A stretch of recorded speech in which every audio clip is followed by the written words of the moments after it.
sorry that we're not going to come out of the gates with a softball, but the reality of the season is the reality of the season. We've all been around sports a long time, and when underachievement occurs or expectations aren't met, there's usually a fall guy, a shakeup. We've seen it in baseball already with managers hitting coaches, getting fired. So I just want to be respectful in asking this, but with the underachievement, are you and or your staff sort of feeling the pressure in terms of job security? No, not really. From my end, I actually don't ask coaches about that. I just ask them to do their best on a daily basis. But I can answer that question. Personally, no. I feel like every day we go out there, we're doing our best. It hasn't happened for us. You look at the season and having conversations with some people this morning. I was like, man, it's a weird one, right? Because it feels like you are in every game, but it's not going your way. So, this is just a tough stretch for us, for me, as a manager, and we just got to be ready for tomorrow. We got a big series coming up here in Atlanta, and hopefully we can win 2 out of 3 or sweep it and get this bad taste out of our mouth. Well, obviously, Alex, there's no one special potion, no one button you could press to just make everything turn around, stop losing the one-run games and making errors and whatnot. But to me, and I think to a lot of people, it feels like, or at least it seems, the team is pressing. Everyone might be trying to do a little extra, a little more to try to snap out of this funk. How do you advise the team, the coaches, and everyone to relax in the face of scrutiny and frustration like this? Yeah, I don't think the outside pressure – we feel the outside pressure. Actually, the pressure comes from inside, right? When you look up in the 8th inning, it's a one-run game. When you look up in the 9th, it's a one-run game. Extra inning is the same thing, and this is something that we always talk about. And as a manager, that's something that I keep telling them, like there's certain times in the season when things are going great that you can run freely and, try to score from first and try to score from second, steal bases and all that. Try to force plays. But in this case, when I think if you look at it the last 2 weeks, 3 weeks, it seems like every play matters, So slowing it down is the most important thing. For example, the other day, that ball that he was hitting the gap, the ball hit the runner for third, takes up to the plate. I think Gunnar Henderson was at second, and he went third, and Marcelo was trying to make a baseball play, right? In that play, just stop it, right? Because there's a chance that something bad might happen, like I'd rather have men at third, and I think it was 1 out at that point that throwing the ball away, and the guy scores. So same situation yesterday with Rafaela, most of the time we're very aggressive, but he knows with a hit to right field when he's about to turn to third base, he has to pick up the coach, right? And he did not, and he was at third base, and Sogi was there too, so he's an out. Marcelo the other day with the the fly ball to right field, he has a great arm. Maybe if we're in a hot streak, you take a chance and you're safe, but not in that moment. So just keep preaching, keep talking, and hopefully the guys, can breathe a little bit and do less instead of more. Excuse me, Alex. A few days ago, it was Rob Rushnider. He had some comments that were self-critical of the team and just kind of for the first time, I've really a player just kind of blunt statements about the current state of the team. Do you have any just thoughts on that? And when an older guy comes out and says things like that, what is your thoughts on that? I thought it was great. Just being honest with everybody. I think you guys deserve that. The fan base deserved that, right? And I think he was talking for the group. He's a veteran guy. He actually had a good 2 at-bats there, and they went straight to him. And he was honest, he was blasting people, it's just the group, we have to be better at what we do, and it's not early. I've been saying that, it's not early, it's the first third part of the season, we have play and we're playing under 500. We have fall behind by a lot of games in the division. Obviously, there's a lot of ways to make it to the playoff, but if we're going to talk about the playoff, we just have to play better, and I think the first goal is to get back to 500. And, start winning more games. The 6 out of 10, 7 out of 10 is always good, and we haven't done that in a while. Red Sox manager Alex Cora here with us on WEEI Afternoons. Last week, Alex, when we talked to you, it was before the Crochet start. It was in the midst of the bullpen being sort of shorthanded, and you kind of talked to us about maybe needing your ace to go deep into the game. And then as it played out, you ended up pulling him in the 6th after 1 out and 85 pitches. And that seemed like an example, and Craig Breslow was asked about it today, where the organization makes a decision on a guy. And I'm wondering, when Breslow and others come to you in those situations before the game, whenever it is, to talk about a player or an opportunity, are those directives? Are those marching orders? Are those suggestions, and then you kind of work with it? How do those decisions come about? No, the Crochet one, obviously, I'm going to go public before the game, right, and say, hey, he has 85 pitches, Right. because obviously the opposition is going to game plan against you. That decision was made before. It comes from medical staff. Obviously, the front office is part of it. And going into that outing, we knew, that it was going to be short, and like I said, my job is to help the team, find ways to maximize the roster and win as many games as possible, but also keep the guys fresh, and he was leading the league in pitches, right, and in innings, and we felt before that start, that he needed a blow, and he did an outstanding job, and he wasn't the reason we lost the game, right? We didn't finish the game, and I think the next start he went 105 pitches, he's a full go for his next one. Now we're going to take advantage of the schedule. So I think it's a combination of everything, right? The medical staff, the front office, and obviously putting the calendar together. And I think now, with the benefit of the off days, we're in a full go with him, knowing that at one point we're going to do the same thing.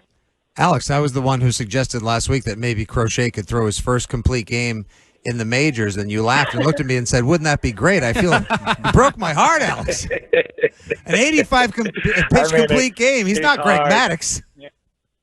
Yeah, it's hard, and decisions like that, obviously, I think it's more for the benefit of the player, understanding, and you don't want to tell him that either, because maybe, he tries to do stuff that he's not done in the past, right? Pitch contact, not strike people out. Kind of like tone it down velocity-wise. So he did his best, and like I said, we just didn't finish the game. Alex, first base guy here. I got to ask the obligatory first base question, and you suggested a couple of days ago that maybe Kristian Campbell will maybe see some playing time at first base against this this series. Any more thoughts on that? Do you see him playing sooner rather than later at first? Yeah, there's a good chance he's going to play Sunday at first base. He looks, in practice, obviously, he looks more comfortable going to his right, left. We've been talking about decision making, and as you guys know, it's not that easy, right? You saw it yesterday. Sogi has played first base most of the season. There was a ground ball to his right that he went far, right, and it was a routine ground ball to second baseman. He tried to make the play. Obviously, Slayton didn't cover. He was late, and they got men first and third. So we understand what we're trying to accomplish here, and we know that there's going to be some mistakes, but we're going to take our chances, and he feels better at it, and there's a good chance it's going to be Sunday. Alex, the most popular player or name in Red Sox Nation right now might be Roman Anthony. I know you're aware of that, but just in your view, why is Roman Anthony, the way he's playing, not on your team right now, and have you been advocating for him to get the call-up? No, we've been having conversations, and like before the season, we knew at one point Campbell was going to be part of it. It just happened that it was in opening day. We knew that Marcelo at one point was going to contribute, and he's here already because of injuries. And I know, at one point Roman is going to be here. The timing, there's something that as an organization we're going to decide when. Obviously, he's doing an outstanding job. He's getting better, and he's not knocking on the door. He's knocking it down. Let's be honest. And when we make the decision, I know everybody's going to be happy, and I know he's going to contribute. Alex, how do you feel Marcelo Meyer, who was called up, obviously, perhaps maybe not necessarily the way you envisioned, but that's baseball. How do you feel he has performed to date?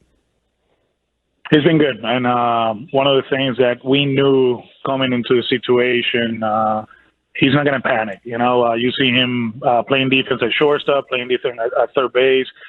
He's a natural. He's a great defender. He's a great base runner. And at the plate, I truly believe that his swing is going to play at the big league level. Kind of similar like Carlos Narvaez, right? Like when with two strikes, they're willing to hit the ball the other way, which, let him see the ball deeper and make decisions in the strike zone. And so far, so good. Obviously, he's going to face some challenges.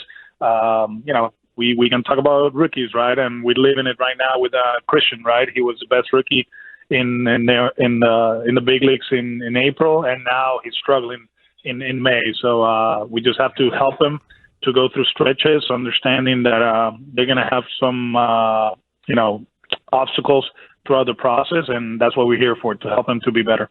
Alex, I saw you give Trevor Story a little fist bump after his first sacrifice bunt in like 10 years in the game the other day. Just, look, he's not hitting great, but so he's doing whatever he could do. But just your thoughts on Trevor with this team and his role. Do you see? I mean, do you see it changing much more than what it is right now? No, we got to get him going. We have to, and he knows it. Obviously, we gave him day off in the homestand. I truly, I saw some good things in the series in Milwaukee. Yesterday, he hit the fade hit against a lefty. He did the same thing before, deeper counts. We're still missing the fastball. Yesterday, he put the bunt down, and like I always tell these guys, and this is what we talked early in the interview. Like less is more. Probably, a few days ago, he was just thinking about, let me hit this ball hard and pull it in the air, hit a homer. And at that moment, he felt like that was the right play for the team, and he did an outstanding job. So, there's a guy that we circle up in the off season that he was a big part of what we were trying to accomplish. We don't have Casas, we don't have Alex, and and he knows this. It's time to step up, and he's a great defender, but we need him offensively. Alex, we saw Ramon Vasquez win a couple games by depleting the bullpen, honestly. And there's that balance between winning on any given night but looking long-term. Does that balance change now? Is there more a sense of an urgency? I mean, you're 9.5 games back. Do you maybe need to make decisions more based on winning every single game every night, more so than looking long-term?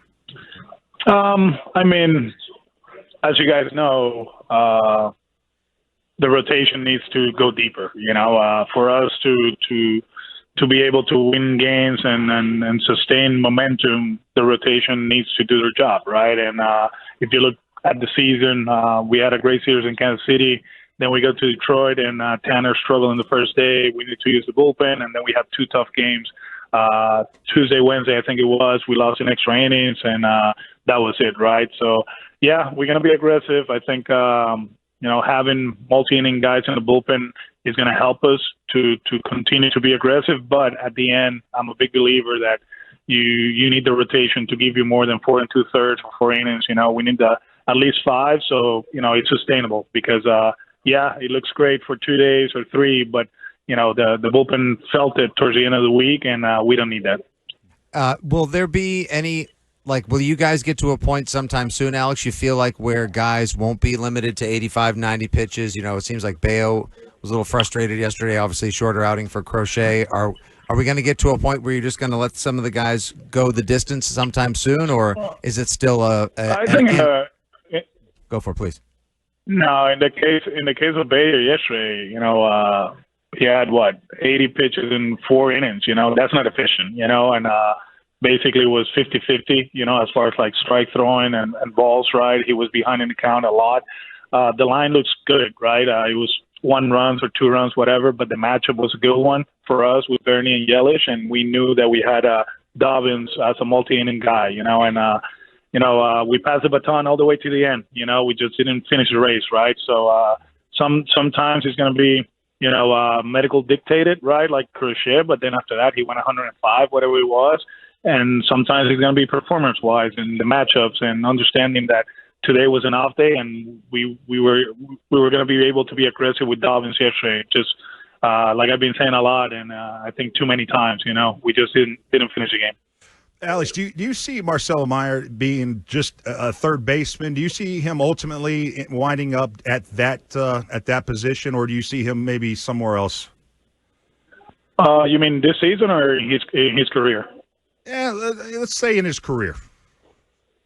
I think Marcelo Myers is going to be a top of the line shortstop. Not only offensively but defensively. He's really good, and right now our needs is for him to play third base. He'll play a little bit of short, also second base, but so far so good at third base, man. He's a natural talent defensively.